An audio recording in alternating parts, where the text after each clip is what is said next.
Shalom, saudara kasih dalam Tuhan, selamat pagi. Kita bersyukur hari ini diberikan hari yang baru untuk boleh kita nikmati kembali bersama dengan Tuhan. Bertemu kembali dengan saya dalam channel Sate Kristen. Mari saudara, sebelum kita merenungkan firman Tuhan, kita berdoa terlebih dahulu. Bapa di sorga, kami mengucap syukur untuk pimpinan, kasih penyertaan Tuhan yang besar yang Tuhan berikan bagi setiap kami. Sepanjang malam Kau sudah pimpin kami, dan Kau telah bangunkan kami pagi ini dengan kekuatan yang baru, dengan udara yang segar, dan tentunya dengan anugerah yang baru yang Tuhan berikan. Terima kasih ya Tuhan. Mari berkati Tuhan firman-Mu pada pagi hari ini. Di dalam nama Tuhan Yesus kami berdoa dan kami mengucap syukur. Amin. Saudara, perenungan kita didasari dari Roma 8 ayat 31 sampai 39 berkata demikian. Sebab itu apakah yang akan kita katakan tentang semuanya itu? Jika Allah di pihak kita, siapakah yang akan melawan kita? Ia yang tidak menyayangkan anaknya sendiri, tetapi yang menyerahkannya bagi kita semua, bagaimanakah mungkin Ia tidak mengaruniakan segala sesuatu kepada kita bersama-sama dengan Dia? Siapakah yang akan menggugat orang-orang pilihan Allah? Allah yang membenarkan mereka. Siapakah yang akan menghukum mereka? Kristus Yesus yang telah mati, bahkan lebih lagi yang telah bangkit, yang juga duduk di sebelah kanan Allah, yang malah menjadi pembela bagi kita. Siapakah yang akan memisahkan kita dari kasih Kristus? Penindasan, atau kesesakan, atau penganiayaan, atau kelaparan, atau ketelanjangan, atau bahaya, atau pedang? Seperti ada tertulis, oleh karena Engkau kami ada dalam bahaya maut sepanjang hari, kami telah dianggap sebagai domba-domba sembelihan. Tetapi dalam semuanya itu kita lebih daripada orang-orang yang menang oleh Dia yang telah mengasihi kita. Sebab aku yakin bahwa baik maut maupun hidup, baik malaikat-malaikat maupun pemerintah-pemerintah, baik yang ada sekarang maupun yang akan datang, atau kuasa-kuasa, baik yang di atas maupun yang di bawah, ataupun sesuatu makhluk lain, tidak akan dapat memisahkan kita dari kasih Allah yang ada dalam Kristus Yesus Tuhan kita. Saudara, tema kita hari ini, tidak ada yang dapat memisahkan kita dari kasih Kristus.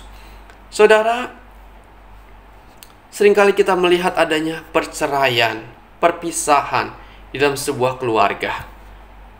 Hal itu terjadi karena banyak faktor. Di antaranya tidak lagi adanya kecocokan, atau suami yang berlaku kasar kepada istri, atau sebaliknya, ataupun adanya perselingkuhan. Tetapi di atas semua itu adalah hilangnya kasih di dalam rumah tangga tersebut. Tidak ada lagi kasih dari suami kepada istrinya, dan sebaliknya. Saudara, kasih seorang pria kepada seorang wanita bisa berubah, ataupun kasih seorang suami terhadap istrinya bisa berubah. Tetapi kasih Allah kepada anak-anaknya tidak pernah berubah.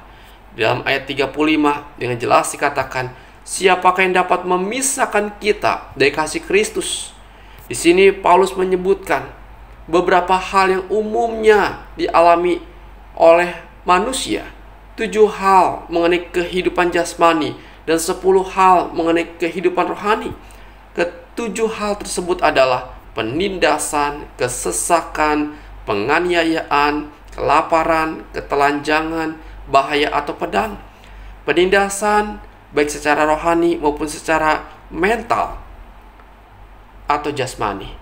Di antaranya kita sering merasa direndahkan oleh orang lain atau tidak dianggap penting bagi orang lain.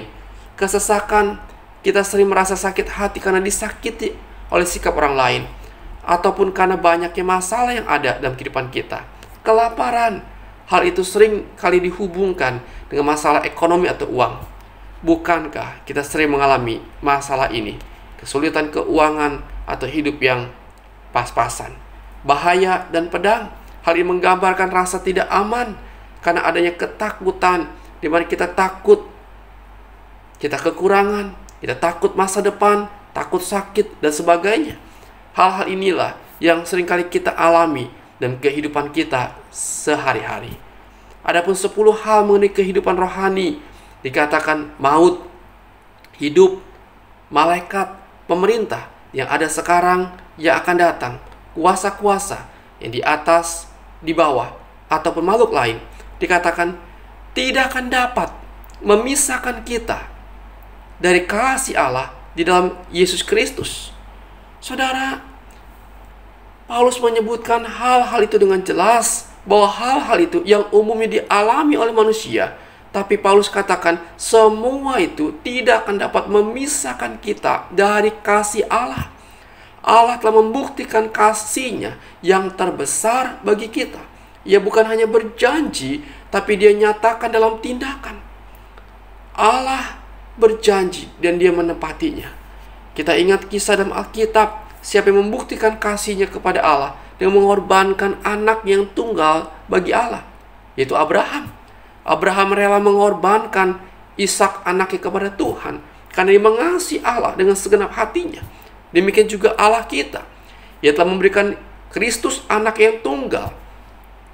Sehingga dikatakan ayat 32, bahkan Ia yang tidak menyayangkan anaknya sendiri, tetapi yang telah menyerahkannya bagi kita semua, bagaimanakah Ia tidak akan mengaruniakan segala sesuatu kepada kita bersama-sama dengan Dia. Allah telah membuktikan kasih-Nya yang terbesar bagi kita untuk menyelamatkan kita dari kebinasaan dengan mengorbankan Kristus, anaknya yang paling berharga. Saudara, kita tidak tahu akan hari esok apa yang terjadi. Namun kadang-kadang kita sering khawatir, sering takut. Itu mari, saudara, dengan ingat janji Tuhan ini. Allah mengasihi kita dengan kasih yang kekal, dan kasih-Nya tidak pernah berubah sedikit pun. Ingatlah bahwa kita sekarang anak-anak Allah yang telah beroleh jaminan keselamatan dari Tuhan. Karena itu apapun yang saudara alami, ingat kasih Allah yang besar, yang tidak ada yang dapat memisahkan kita dari kasih Allah. Hari ini saudara, Tuhan ingatkan kita bahwa Allah yang kita percayai adalah Allah yang senantiasa menyertai kita dan tak pernah meninggalkan kita, yang telah membuktikan kasih-Nya yang terbesar bagi kita, dan tidak ada satu pun yang bisa memisahkan kita dari kasih-Nya. Tetap berharap, tetap bersandar, percaya kepada Tuhan. Saudara, kiranya renungan ini memberkati, menguatkan iman saudara sekalian. Amin. Bapa di sorga, kami mengucap syukur untuk kasih-Mu ya Tuhan, untuk pengorbanan-Mu yang begitu besar yang Tuhan nyatakan. Kami percaya Tuhan, tidak ada satu pun yang memisahkan kami dari kasih-Mu ya Tuhan, sebab begitu besar pengorbanan yang sudah Tuhan nyatakan untuk menyelamatkan, menebus kami. Tuhan, kami mengucap syukur. Kehidupan kami sepanjang hari ini, kami bawa dalam tangan Tuhan. Tuhan menolong, Tuhan memimpin, Tuhan campur tangan. Kami lemah Tuhan, kami butuh Tuhan. Tanpa Tuhan, kami tak dapat berbuat apa-apa. Tuhan, kami sedang sakit, gatal-gatal. Tuhan tolong kami, Tuhan jamah kami, dan Tuhan sembuhkanlah kami. Kami sedang batuk bersin ya Tuhan. Kami mungkin sedang radang tenggorokan Tuhan. Kau juga jamah kami. Tuhan pulihkan keadaan kami. Tuhan berbelas kasihan. Kami sedang bergumul Tuhan dengan kolesterol yang tinggi, dengan asam urat yang tinggi. Tuhan juga tolong kami. Tuhan jamah kami. Tuhan pulihkan keadaan kami. Tuhan, kami sedang sakit mah. Asam lambung kami naik. Tuhan juga tolong kami. Tuhan boleh menjamah, memulihkan keadaan kami. Tuhan, sembuhkan kami. Berikan ketenangan, berikan damai sejahtera bagi kami. Kami sedang sakit demam berdarah. Tuhan juga tolong kami. Tuhan boleh pulihkan keadaan kami. Kami sedang depresi ya Tuhan, karena berbagai tekanan hidup yang berat. Tolong kami, kuatkan iman kami, pulihkan keadaan kami, berikan kami kelepasan ya Tuhan. Tuhan, tolonglah.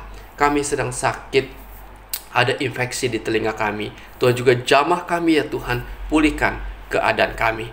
Demikian Tuhan, kami sedang sakit migrain. Tuhan tolong dan Tuhan sembuhkanlah kami. Kami mohon belas kasihan Tuhan. Bapa, sungguh kepadamu kami berseru dan berharap. Masalah ekonomi, usaha kami, pekerjaan kami pun kami bawa dalam tangan Tuhan. Tolong kami, campur tanganlah ya Tuhan, sebab Engkaulah sumber berkat kami. Kami hanya berseru kepada Engkau. Tuhan buka jalan. Terima kasih Bapa, kami serahkan hidup kami sepanjang hari ini dalam tangan Tuhan saja. Biar Tuhan memegang, menyertai, dan memberkati sepanjang hari ini. Dalam nama Tuhan Yesus, kami berdoa dan kami mengucap syukur. Amin.